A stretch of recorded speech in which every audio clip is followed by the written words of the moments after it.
shop on this beautiful avenue is an abortion clinic where surgical abortions take place. And I walked in there posing as a 15-year-old girl to see what they would say if I reported a situation of sexual abuse. Studies have been done in the past where in 2002 a study was done in over 800 clinics, and a survey was done where in 91% of them, when a girl said she was 13 with a much older man, what do I do? Sexual abuse is all too common in the United States.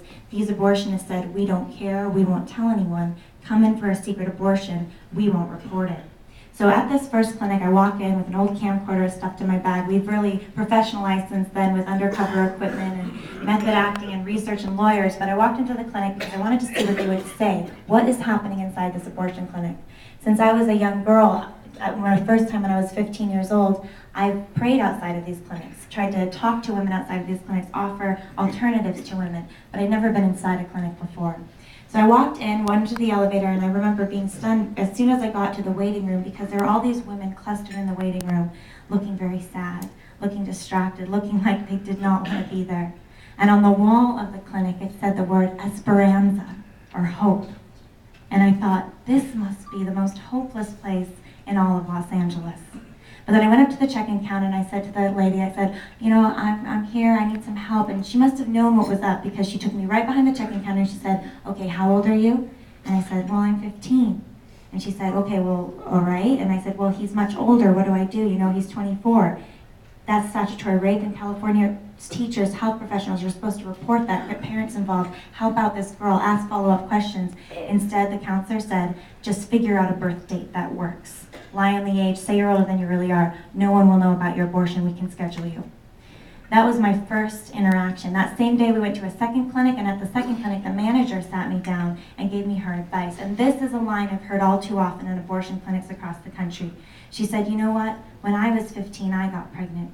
And I said, oh really, well what did you do? She's talking to who she thinks is a 15-year-old. I said, what did you do? And she said, well, you know what, I had my baby. I remember thinking, is she pro-life? You know, she's undercover too. I said, oh, well, you know, do you regret it?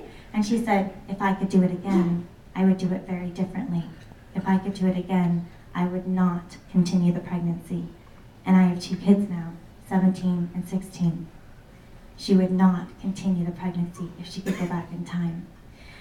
That being the first sample, once we put those videos up online to try to expose, to educate people about our biggest abortion chain in this country, that's, by the way, receiving almost over $1/3 billion in tax dollars from taxpayers, and under the potential health care bill and under the new administration, that money will only increase to this biggest abortion chain.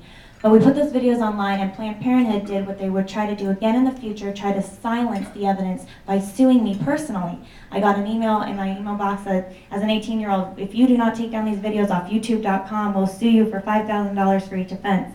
Thankfully, God used that for good, because while they were trying to oppress the evidence, the media picked up the story. It became more attractive to the media that a college student is being sued, and thankfully, thousands, hundreds of thousands of people ended up seeing those videos, and it reached the national news networks and national news. So we were thankful for that. Since then, Planned Parenthood has taken a new approach, and I can say I'm flattered when I walk into clinics now undercover to see my picture on the wall as a brunette. So last summer, in order to continue to go undercover, I bleached my hair platinum blonde for another project to continue to do this work.